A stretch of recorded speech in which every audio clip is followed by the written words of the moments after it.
list of existing members, flat numbers along with their existing areas.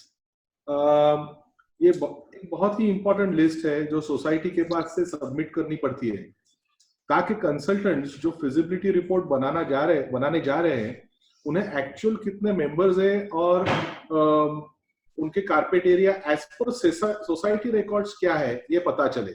नयन जी, मैं आपसे पूछना चाहता हूँ, एक्चुअल कारपेट एरिया कैसे असर्टन की जाती है? और एक इससे ही जुड़ा हुआ एक सवाल है कि मोफा और रेरा कारपेट एरिया ये क्या होता है? Because these are the things which are always a question कि लोग सुनते हैं, लोगों को इसके बारे में कुछ पता नहीं है।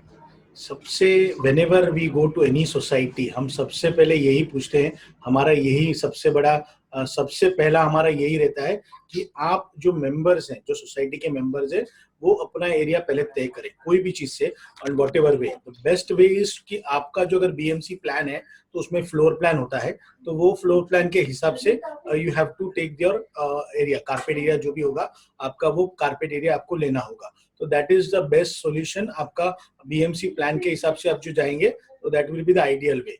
बहुत सी सोसाइटीज में ऐसा होता है कि there are lot of other areas also, तो वो अदर एरिया जैसे कि बालकनी है which is actually not a part of FSI, जो आपका नहीं होता है, बट आजकल सब लोगों को वो एफएसआई में गिनती, मतलब हमने तो उतना वो देख के खरीदा है। तो that is the best ideal कि आपका जितने भी मेंबर्स का जो फ्लोर होगा, जो कॉमन जो एरिया होगा, वो कॉमन एरिया के हिसाब से आप एक एरिया मेजरमेंट कर ले, या तो एक फिजिकल सर्वे करा ले, एक जो प्राइवेट सर्वे के थ्रू प्राइवेट सर्वे करा ले, एंड वो एक कंसेंसस पे, एक कॉमन कंसेंसस पे आए।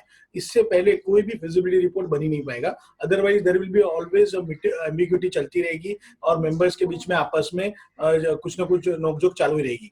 उसमें कभी कभी हो सकता है कि एक ने दूसरे बाजू वाला का रूम लिया होगा, कोई एक का मतलब 2 BHK होगा, 1 BHK होगा, तो 1 रूम किचन, या 2 BHK ऐसा कुछ हुआ होगा, दोनों 1 BHK होंगे और ऐसा कुछ चेंज हुआ होगा, एक्सचेंज भी हुआ होगा, but that can be exercise. वो दोनों का एरिया मिला के दोनों का मैच उतना ही करना चाहिए, and they can be measured, तो that can be the best option है आपका कि वो आपको मेजर करा के लेना है, and you will have to come to one consensus. इसमें फिर भी बहुत से दूसरे एरियाज होंगे जो नॉन एफएसआई एरिया होंगे एंड विच आर ओपन, जो एफएसआई में भी नहीं होंगे, जैसे कि गैरेज है, garage for car parking, terraces है, terraces are open actually basically.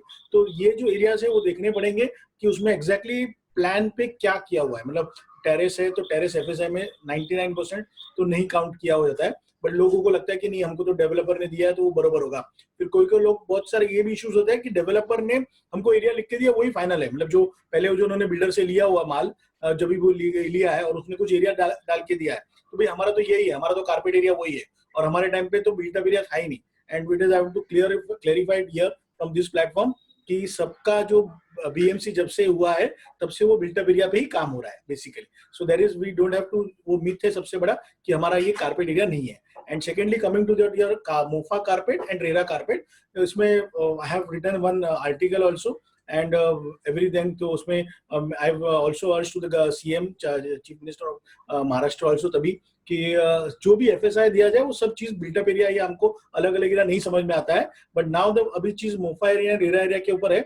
तो व्हाट आई वांट टू से कि मोफा एरिया मींस आपका जो टोटल इंटरनल जो आपका कारपेट है, मतलब आप if you flow your carpet, अगर आप कारपेट बिछाते हो अपने घर पे तो वो कारपेट का एरिया जितना होता है वो कारपेट एरिया, मतलब आपका इंटरनल वॉल्स है वो उसमें काउंट नहीं होता है। वेरेज रेरा एरिया में आपके इंटरनल वॉल्स काउंट होते हैं, एक्सटर्नल वॉल काउंट नहीं होते, एक्सटर्नल वॉल दोनों में काउंट नहीं होते।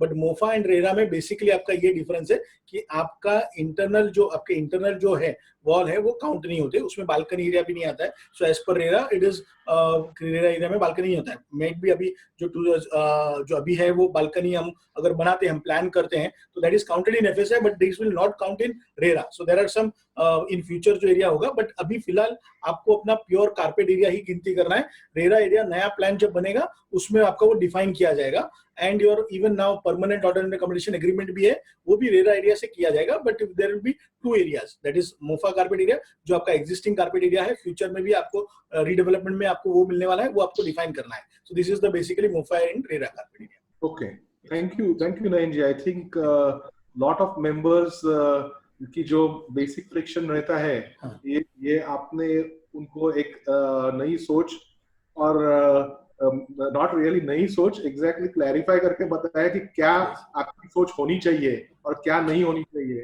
और किसके बेसिस के ऊपर फाइनली आपका जो डॉक्यूमेंट है वो वैलिड रख सकते हैं, या उसकी वैलिडिटी हम पकड़ सकते हैं। यही हम ये किया है, आपने बहुत अच्छी तरह से क्लियर किया है, थैंक यू वेरी मच।